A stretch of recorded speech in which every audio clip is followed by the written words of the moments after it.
I'm here welcoming Scott Smith. Dan Holtman was not available to make it today, but he's here with us in spirit. And just want to thank you again. There's quite a crowd here to talk about preparing for the show, going into a season that is completely different than anything else we've experienced in the past. And I know, retail business has been different than we've experienced in the past. The buying season's different. The winter sports season's different. So, Scott is always a wealth of knowledge, and so excited to hear him share his expertise and some tips for navigating it. So, Scott, I will turn it over to you. Awesome. Thank you so much, Maggie. I really appreciate it. And thanks to everyone for spending a little bit of time with us today.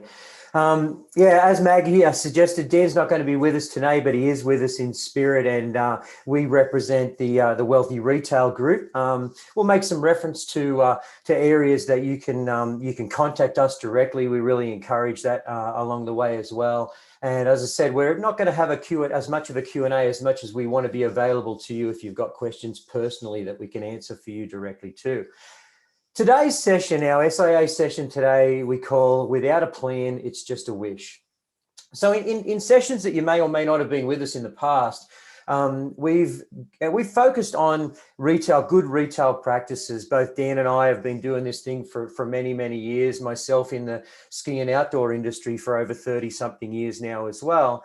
And, we've really learnt the best practices. We've been able to share and work with retailers in the best practices. And we've looked at many different areas, from merchandising through to, selling skills, et cetera, et cetera. Today, we wanted to put some meat on the bones for you and really look directly at the tools available to you and what Dan and I kind of work in our everyday business in terms of, forecasting, planning, and using kind of the available systems that we have to optimize and be more educated and more direct and more measurable when it comes to your buying. So with that being said, I'm going to kind of work through a couple of different areas. We're going to talk about it being our mission for 2021. We've gone through a crazy year, with highs and lows, and we're all talking about kind of being out in 21 and having this fresh start and having this optimistic view of what the year is going to be like. Well, we're going to take this right down to the nitty gritty, and I'm going to show you some of the tools that we believe promote the best production of cash in your business. Let's face it, it's all about producing cash. It's all about making sure that our business is flowing. The word pivot has come up so many times over this last 12 months, that we're pivoting, that we're moving, that we're changing, that we're adapting. And those businesses that have done that have been the most successful. So we're going to look at the different areas, the different tools available to you to be able to make your buying process successful. We're going to look at the plan. We're going to look at how we execute on a plan. We're going to look at how we measure against a plan. And then ultimately, we're going to look at how we conquer this process. And I'm going to go, deeper into each area and show you these different tools. So the first area that I want to focus on is the merchandise plan. And so I'm going to go over and give you a kind of a practical demonstration of what a good plan is. For those of you there may be many that are familiar, what you've got in front of you now is what we call a Retail Orbit plan. Retail Orbit is really the premier planning program in the world today for independent retailers. And it is an objective plan that you work with a consultant on to be able to map out your business. And the way that I like to kind of describe an inventory plan is almost like when you're driving a car, okay? So when you're driving a car, and you're looking back in the rearview mirror, that's where I see the point of sale system or your inventory control software. It does a fantastic job of showing you what you've done in the past. Okay, you can report on the statistics of where you've been. You can look at how you've fared and how you've performed. And we're going to touch on that later. What a merchandise plan does, though, and how we truly drive a vehicle is looking ahead of us. We're looking down the highway.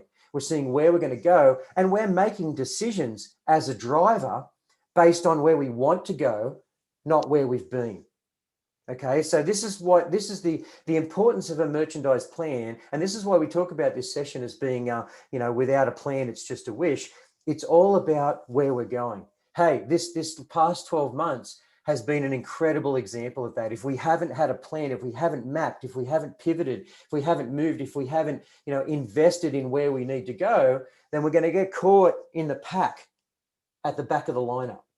Okay, so we start with, very importantly, a merchandise plan is an objective view. It's a view from outside your emotion, from outside of your businesses. And this is what I find a true merchandise plan is so powerful. Not only does it measure your business, not only does it give you an accurate reading of your business, but it gives you a prediction or a forecast that is not something that you have invested in and built yourself. Okay, and not to say that planning out and mapping where you want to go on your own is not an important part of it.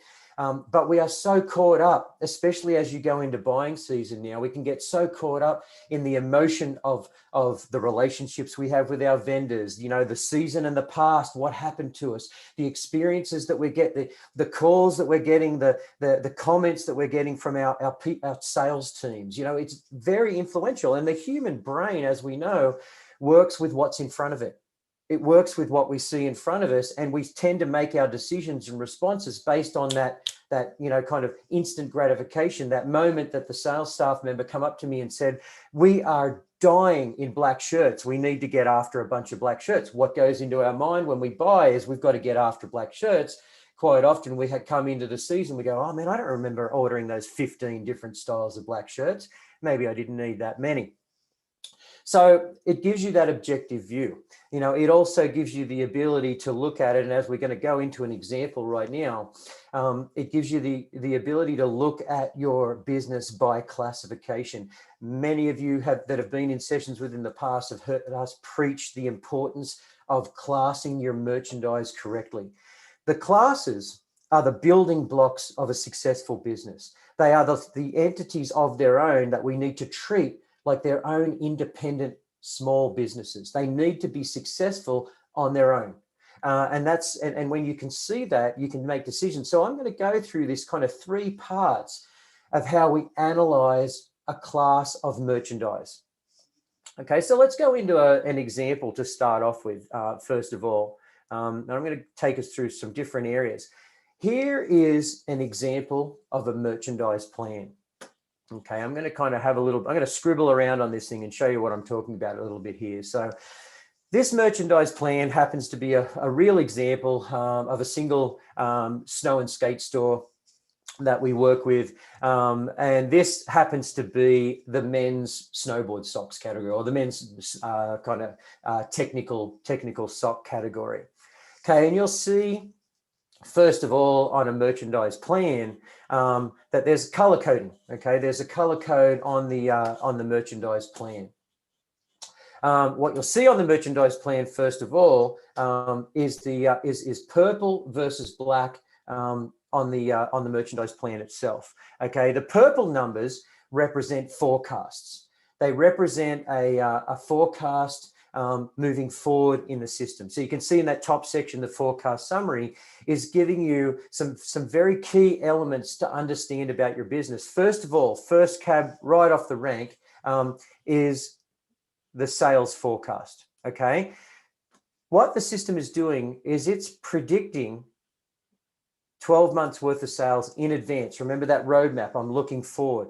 Okay, it's predicting where we're going to go over the next 12 months. It understands a good merchandise plan, which is built on thousands of lines of data, years of experience. Like this merchandise plan from Retail Orbit has literally 30 years of experience looking at data for outdoor stores, for different verticals, for sock classes, for shirt classes. It understands the seasonality, it understands geography, and it gives you as accurate a forecast of sales as you're ever going to be able to get. Certainly better than we can do ourselves. So it'll forecast where are the sales going to go.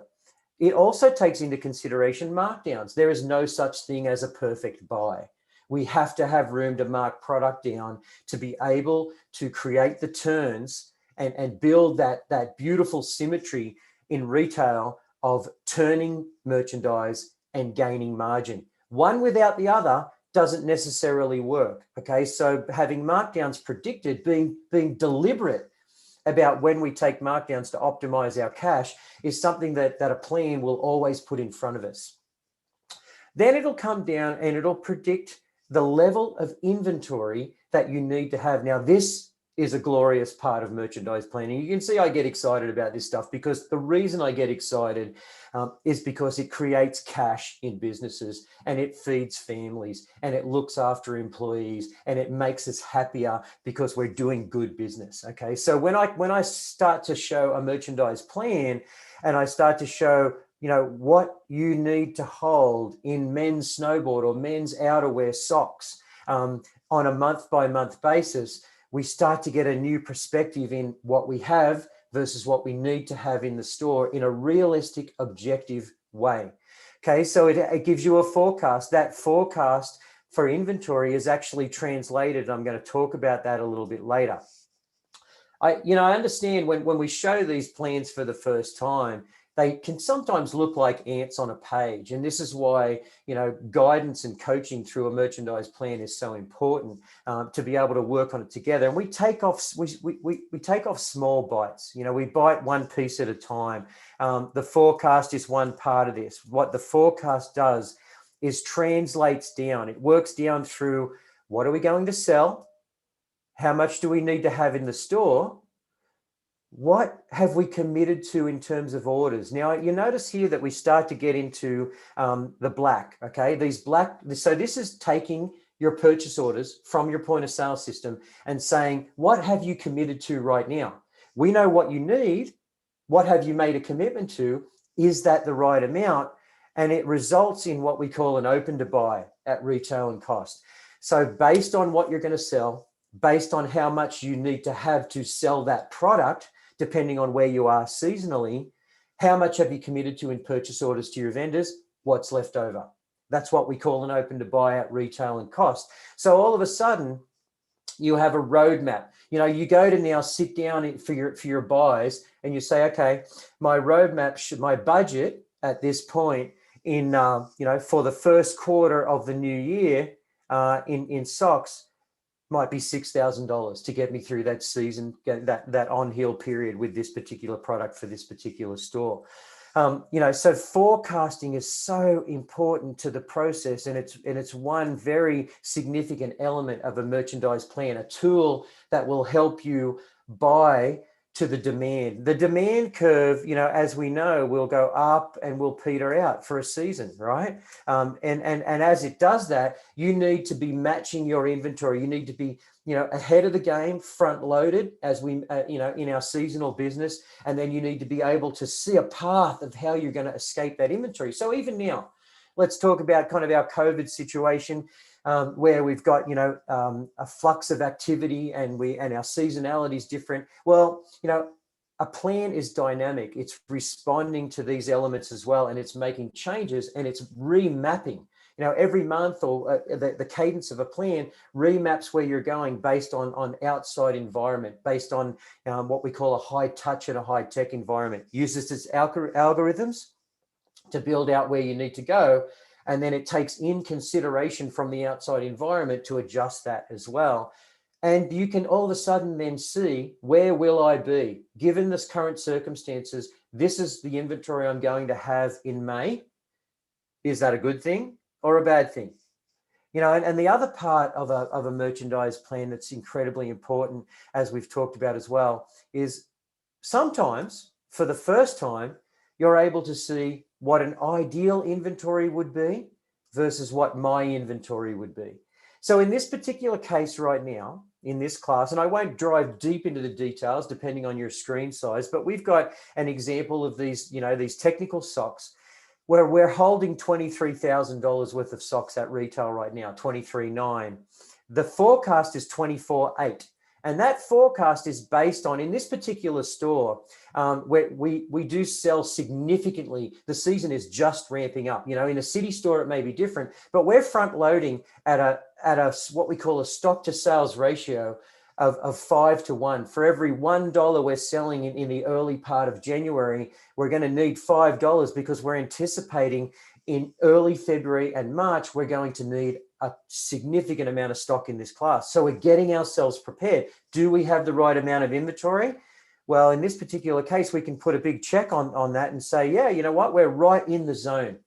Now, how often can you say as a retailer without a plan that you know quite definitively that you have the right inventory to match the demand at this time? And remember, that will change dynamically as we scale out of the season. You'll see that inventory requirement go down. Okay, so you've got your forecast that then supports. And remember when I went back to purple versus black, you've got a forecast that gets to compare against your real numbers in your point of sale system. Okay, so in every good plan will represent those two things, will represent the difference between where we're going and where we are currently. You know, it's looking at your sales and your markdowns, your inventory level, and then finally giving you that representation of how you're flowing goods. Inflow is effectively receivings. Receivings, netting out what product you may be able to negotiate back to vendors, you know, looking at where you're moving inventory between locations and transfers, taking those 4 elements and marking them all against a plan, all against a roadmap for where you want to move to in the future. Now, the other side of a merchandise plan that's very, very important as well is what we call the KPIs, or the measurements inside a plan. Okay, when you measure, you're able to correct. Okay, like without measurement, and we've talked about this in many sessions that we've done together as well, without measurement, you really are not able to drive your business in the direction you need to go. So folks, if you're not measuring your business right now, if you're not using, you know, good statistics and KPIs, if you're not respecting the data that you're putting into your point of sale system, we're going to talk about that in a little bit as well. If you're not respecting that, keeping it clean and organized, you're doing yourself a disservice. Okay, all of these engines run and make your business more effective when you're able to kind of manage and organize your systems in a good way. So we'll talk through that as well. But so KPIs are measurements of your business. And if you look at, you know, I live in, as much as you can't tell by the accent, I live in Canada. So I talk about the hockey stick shape around the outside of a merchandise plan. This hockey stick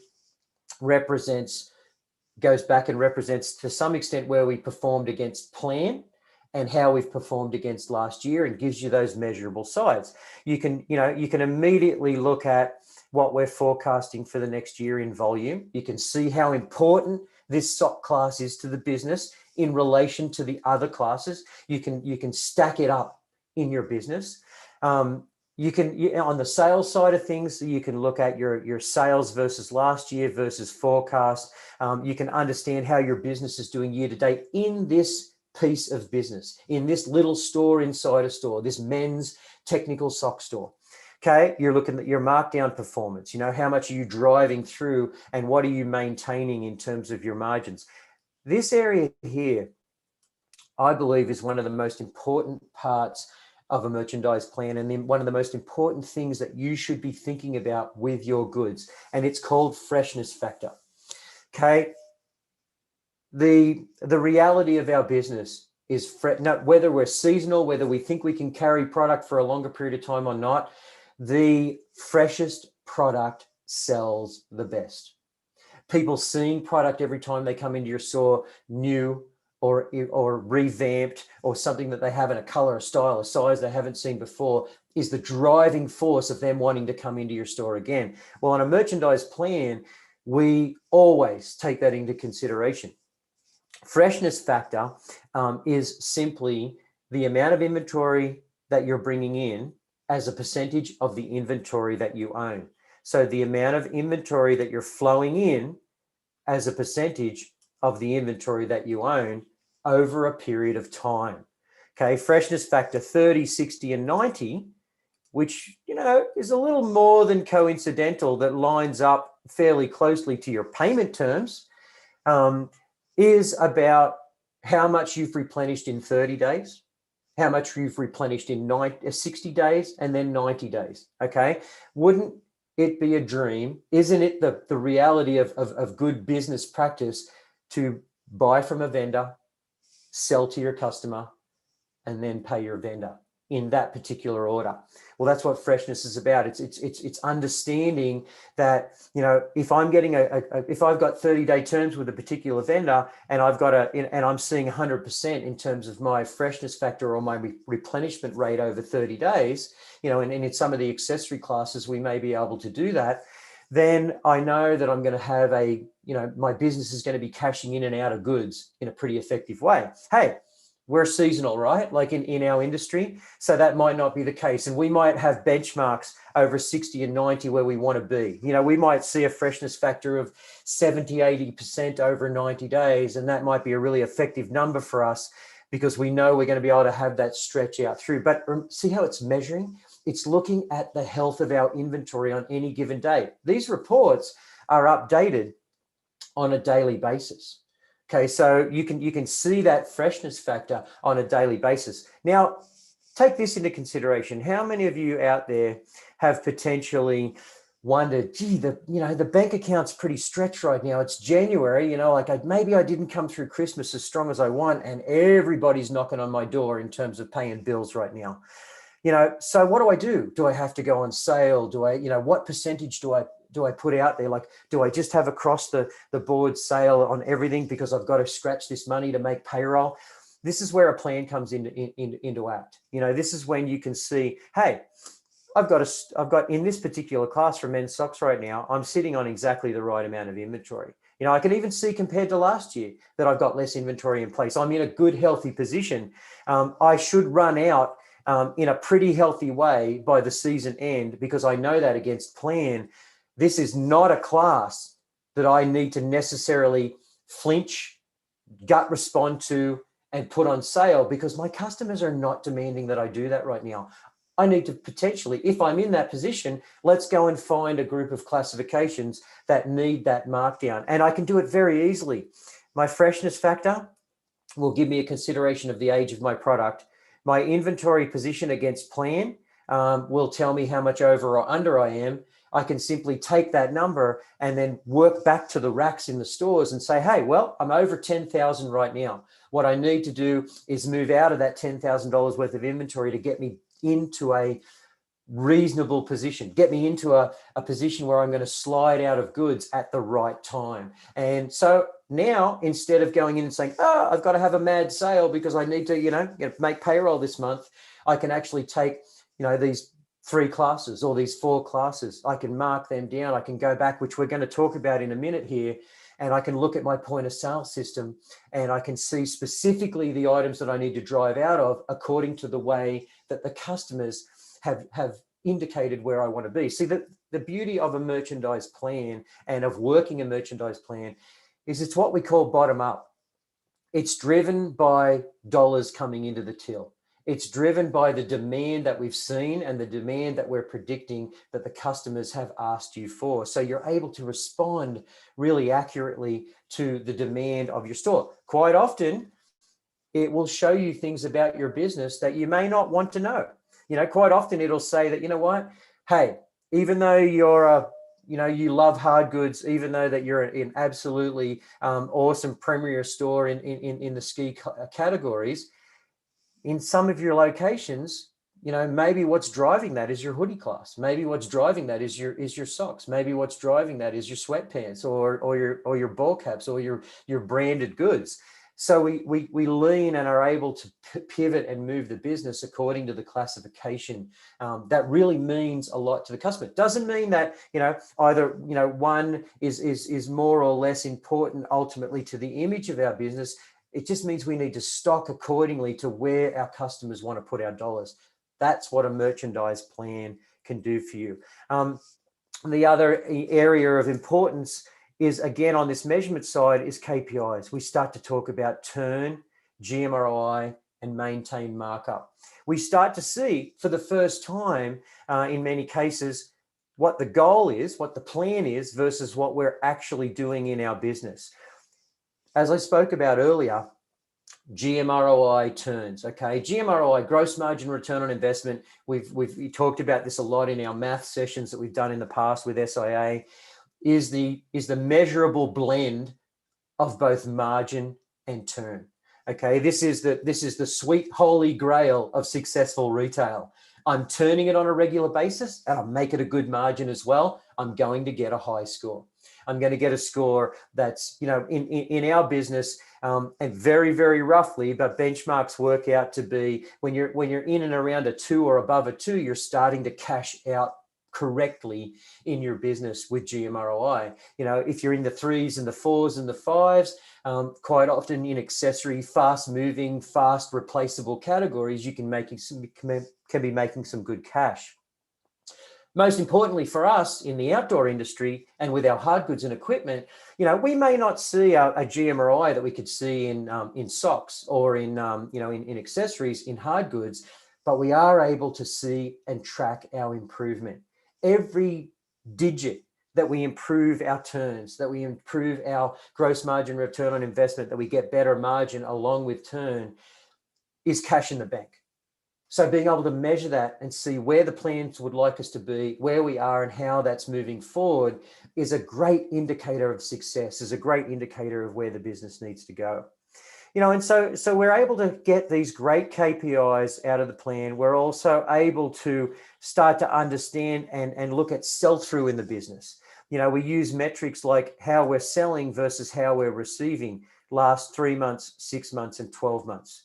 Okay, we're able to get the understanding of sell-through in the business and in these categories. We're able to measure ourselves against what the plan asked us to bring in versus what we actually brought in. So we're able to almost do a buyer's performance analysis. Did we perform? Did we use this plan to be able to create the best cash position we can? Most importantly, too, on a plan, you see our cash margin. Cash being, the amount of money we pay at cost for the goods, as a comparison or percentage against the dollars we bring into the till. What do we have left over to be able to pay payroll, keep the lights on, keep the business functioning, and hey, make some profit? Where are we on that? How do we benchmark? Is this class of snowboard socks a really good contributor to the cash in the business?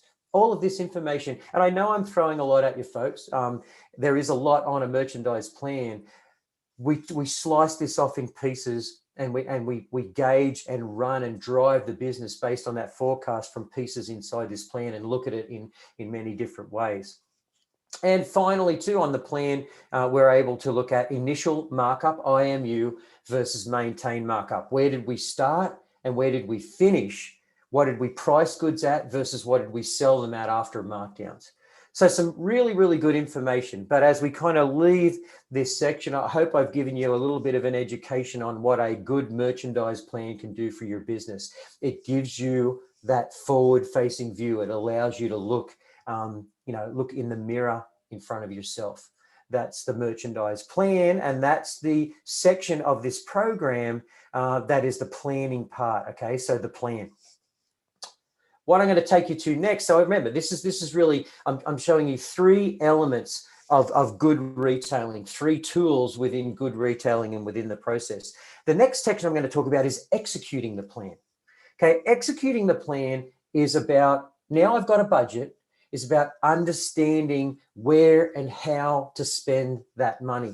And again, if we can build tools available that make this job easier, then we're going tools that are easy to use. Okay, and I know that I've shown you a lot of data, but I will say to you that working together in a plan, we're always looking to make it easy to act and deliver on. So this next section we're going to talk about is assortment. Quick reference, and you'll see down in the bottom of the slide here, Dan at thewealthyretailer.com. Dan, my counterpart, is going to accept any comments, any requests for information that you would like. Guys, we love talking about this stuff. This is our lives, and our livelihoods as well. So if contact us, we're happy to talk more about any of these sections. Dan will channel the information to myself or himself.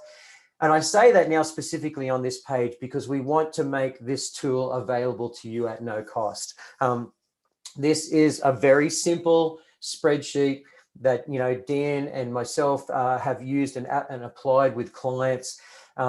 It's a way of translating the budgets at our classification level and getting more granular with the money that you're going to spend, so you don't duplicate your spending through your SKUs and your styles. Very simple, but contact us if you want a copy of this. We're happy to give it to you guys. You know, it's a great benefit of working with SIA. You can utilize some of the tools that we've built over the years and utilize our skill set as well. So let me take you for a really quick run through. Very, very simple spreadsheet. Let's go out to the assortment plan. So as I refer back, and this doesn't take a lot of explaining, you know, I just think it's very helpful to have something that you're accountable to as a buyer, that you can work to. As I used that example earlier in the session about the black t-shirt or the black shirt, right? The black shirt that I'm wearing right now. You know, this is a way to make sure that you're not duplicating on top of those budgets. So first of all, yeah, if you have a look at a good assortment tool, you're going to have the inflow forecast in this top corner. You're going to have the inflow forecast, and you're also going to have the current on order that you've got on order right now. You'll look through what we call your starting open to buy. How much money has the plan given you in this class? You know, this example is men's tees. We could even call it the snowboard socks that we've looked at. So we're looking at elements like, how much did it forecast that we're going to need to flow into the store? We got that from the merchandise plan that we just talked about. We're going to look at how much we've spent so far, and that will translate from this spreadsheet because we're calculating as we go, okay? We can start to represent on the spreadsheet the different vendors. Now we're starting to get granular, okay? The assortment plan is about taking big picture and translating it into practicality, translating it into our buys. You know, Maggie talked about being prepared for this current season of buying that you're all about to get into now. You're just going to start to make your decisions pretty quickly here. You want to start to know how you distribute it. What a great practice to start working through these online shows, to start working with your vendors, to start picking out, you know, red light, green light in terms of the SKUs that you like, but mapping that out into onto a spreadsheet that shows you your size distribution, that shows you the styles that you're going to be getting and the vendors that you're going to be spending your money with. What a great way to look at it and say, okay, I've got that, you know, $29,000 worth of open to buy in this particular category right now. What have I spent so far? Who have I committed to? And where do I want to go? And so what this spreadsheet does ultimately, you know, you'll break out your vendors as you create your vendors along the way. You'll break out then your subclasses. You guys could even talk about SKUs. You could manipulate this spreadsheet so within your vendor you've got your different SKUs. You know, what we like to do as well is also go to a subclass level. You know, in this example where we're looking at t-shirts, it might be basic versus logo versus graphic versus other. You know, for yourself, it might be the 4 or 5 different SKUs of shirts that particular vendor is offering you for the coming season or for the fall period, whatever it might be. What I love about this as well is it will, you know, you'll understand then the percentage of sales and then the forecasted inflow that each of your vendors or your SKUs is going to take advantage of or is going to kind of gobble up in terms of your budget. And you can sit back and look at it in front of it.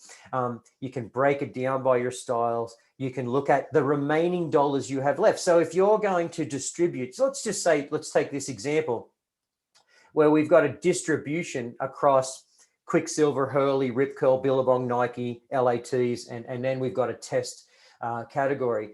We can already start to think big picture. Where do I want to throw my dollars? Hey, I've looked at some previous sales, which again, in the third section of this, we're going to take a look at as well in our point of sale system. We can go back and refer to the rear view mirror in terms of success of each vendor, in terms of success of the SKUs inside of each one of those classifications. And then we can move over and distribute where we want to put our budget. When we take that into consideration, it'll give us a forecast of each vendor's information. Quicksilver, we've chosen to go 23% out. You'll notice on this spreadsheet that we only input in the white, the rest of it are calculated fields. So it makes it nice and easy for you to think about 3 things. where my money is going to go budget wise, where my money is going to go vendor wise, where my money is going to go SKU wise. Okay, so that is your input. That's where you manipulate it. You notice on this one too, which I think is a great thing, we've got test at 15%. Another note that we always like to think about, are you testing the class? Are you trying something different? Are you manipulating your budget so you've always got some area of growth? So the little heads up in terms of this particular spreadsheet as well, that it makes you think about, what am I testing? Typically, we like to test 10 to 15% of our budget on something that we haven't done before. And most often that'll be a vendor that we haven't tried. We will not learn unless we test. We have to be able to fail and measure and move forward and find those wins along the way as well. So the assortment plan is when the rubber hits the road. And I know that, a lot of us cringe when it comes that type of season where we're overwhelmed with ordering, but why not use a tool that makes it logical, that keeps you accountable in terms of what you're spending? You've got to have that inflow budget to start with. You've got to have a grounding point. You've got to start from a merchandise plan to be able to understand how the rest of it flows in. Then you will keep yourself in check. Then you can have as much fun as you want with SKUs and styles and what you want to test in new, and you know that you'll be working within a budget. You won't get, the 15 vendors worth of black t-shirt scenario, because you're going to see it in front of yourselves. If you're not mapping out your buys, folks, right now, please try it. This is a free tool. Get a hold of, email us, dan@thewealthyretailer.com. Love to give you this to try and test if you're not using something like this already at the moment. So that's really the second part. And so I moved through quickly. You can grab the hold of one of these tools from us and give it a try if you're not already doing so. The assortment plan or the execute. The execution of a good merchandise plan, how I allocate out those dollars accordingly. Okay, the next section that I'd like to take you to, and I folks, Maggie and the SIA team are recording this for a reason. And one of those reasons is that I speak quickly and I try to get a lot of material out to you as well. So, I apologize as I move through very quickly. I wanted to get a lot of kind of juicy information out to you in this session. And again, though, anything that you would like to ask us about, we love to talk about this stuff. The next element and the last element that I'd like to talk about in terms of this process is the measurement. Okay, now remember, this is when we're going to start talking about that rear view mirror. The example that I'd like to use for you folks is and what I'm really talking about here is reporting in point of sale systems. Okay, both Dan and I have worked with point of sale systems for many years. Dan, retailbycrs.com is a reference, and I'm going to give you. Dan's organization is one of the few in North America that is truly objective with the point of sale systems and has multiple systems to look at. There is no point of sale system that I'm aware of in my history of working with data that's free of sin. You're all sitting there today, complaining about certain features in your point of sale system that you're not happy with. That's completely natural. And, quite honestly, there will always be those elements inside of a point of sale system. There are certainly some that are better than others. And there's certainly some that make sense for your business than others do. And there's other systems that make sense for other businesses that don't make sense for you. Get a hold of our team or Dan. We are truly consultative and we're happy to give you advice, give you our kind of experience in terms of systems if you are shopping.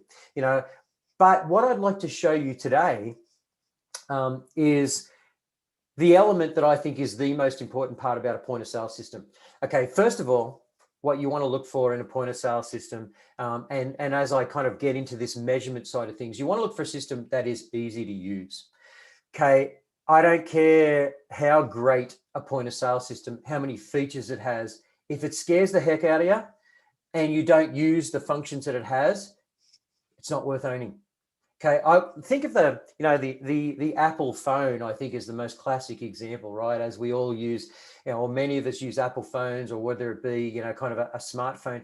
Their success is measured by how easy it is. My great grandfather could use an Apple iPhone. My father and father-in-law who are sitting there are able to navigate an Apple phone no problem, or their iPad or whatever it might be. That is the true test of good software, is that can we use it simply without frustration? That's what I'm saying. Like, if you're frustrated with your point of sale system because you're not able to see the benefit because it is too complicated, something is wrong.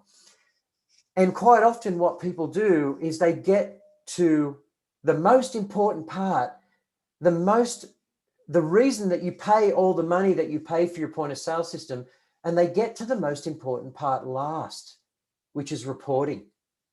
Your system is made, your ROI, the return on investment that you get from the money you spend on software, comes from the reporting, comes from what I've got on the screen right now. Any point of sale system can be a cash register. Any point of sale system, can do transfers or do inventory control. You should be able to well and truly easily enter purchase orders nice and early in the case, so you can be able to see where you are. All of those things should be fundamental. But when it comes to reporting, you should be encouraged. You should be happy. You should be racing to these things to have a look at how your product is doing. If you're saying to yourself right now in this session that I haven't even looked into, or my reporting is so difficult to manipulate that I hardly ever use it, get the heck out of that system. You are doing yourself an injustice. And really, most importantly, you are not competing with all the tools and all the cylinders firing at one time. Your neighbor down the road or in the next town is working on a system that they're able to use and manipulate and understand. You need to be there as well. I know I'm probably preaching to the choir on this one. I understand that. But I think it's really important to judge your success with your inventory control system based on, are you using the reports successfully? Are you getting what you need? So why don't we, in this session, have a little bit of a look at what I think is a pretty good system in terms of its reporting. Heartland Retail POS is a system that I've and many of my clients utilize and enjoy and work with. So it's one that I'm going to kind of give you a little tour around at the moment. Now, I just happen to have one that I've prepared earlier, just like a cooking show. I have what we call a vendor scorecard. Okay, this is the reporting engine of Heartland Retail, and again, one of the easier systems that I like to work with. So if you have a look at this, the scorecard, I'm going to take you through a little bit of a tour on like just the simple areas that you can look at when you're reporting, okay? And the tabs across the top here are the different views and ways that you're able to look at a particular report. Okay, the first tab in this particular reporting tool is the filters. So we're looking at filters. What do I want to look at? Well, first of all, I want to look at a date range. I'd like the last 3 months is important to me in this particular SOC category. Okay. I'd like to look at things like I'm narrowing down. Remember, we talked about important to start with narrowing down. You could run a report and have everything on the report and it's going to make no sense. So it's really simple in programs like this to be able to say, okay, I'd like to look at the classification of snowboard socks. In this particular instance, I'd like to look at the vendor instance or stance, wherever you call it, depending on where you are. I could even go further and start to filter into certain metrics, certain different areas. In this particular case, hey, that's what I'm going to narrow down to. I want to see activity over the last 3 months in snowboard socks in this particular brand. Okay, well, what areas do I want to look at? So basically, I'm going to make this a really simple report, but in programs like Heartland, you have an incredible range of ways to make reports and groups or areas of data that you'd like to look at. Hey, I'm a simple guy. I want to keep it simple. I just want to look at, I already know that I'm looking at stance and I'm looking at a particular class of goods, snowboard socks. I just want to look at each item and how they're doing. Okay, so I'm going to choose description as the group. Now, where the rubber really hits the road for a reporting system is in the metrics that you're able to look at. Okay, this is where, in my experience, a point of sale system, an inventory control system can really be made or broken. How easy is it for you to gain some really good information about these items that we want to look at, right? Like these snowboard socks. Once again, you're going to see from this Heartland system that I have a multitude of fields that I can look at, including some really interesting KPIs. KPIs, gross margin, last day since last sold. Like you can get turn out of a system like this. You can get some really interesting sell-through numbers. So what I've done here is I've created what we call a vendor scorecard, or a scorecard to see how this vendor is doing. And by the time that I've got through to these different metrics, I put some pretty juicy information on the page. So let me go through just some of these metrics that are available in these systems, and you'll see how helpful they are. We talked about description. Well, as we get into the metrics, well, this one is the net received product. Okay.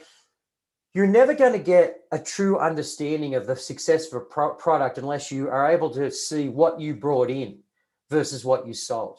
Okay. Again, we're talking about scores. So as a reference to what we do, we need to know, hey, if I brought in 500 of a particular style of sock, it could be the top selling item so easily, right? We all know that we can throw tons of product at it and make it look like a rock star. But what about the 499 that are left over? Is that really the most successful product? So then we look at, in this particular case, net quantity sold. And how much do we then have on hand right now? I always like to see, what do we have on purchase orders? Have we got any committed product coming in? Like, what a great way to look, what an easy thing to throw in a report. I can look at what I brought in. I can look at what I sold. I can look at what I've got left. And I can look at if I've committed to any product in the future. Then you can also get some great information added to that as well. I've added sell-through to this particular report. So in this period of time, this top item on the top of the list here has had 100% sell-through in 3 months. We brought in 14, we sold 14, we've got none left. What a rock star. So what I've done here, and you'll notice from this fourth tab, is I've started to sort by sell-through. Okay, like I want to see, first of all, and what an easy way to go. I can just click on this tab and then sort it by the things that have sold through the best versus the worst. Gross margin, how much money have I made? Margin percentage. And check out these statistics as well, which I think are really helpful on a report. Days since last sold, okay? And then days since last received. Okay, so in some cases, if you have a look at this report, this is kind of an interesting example.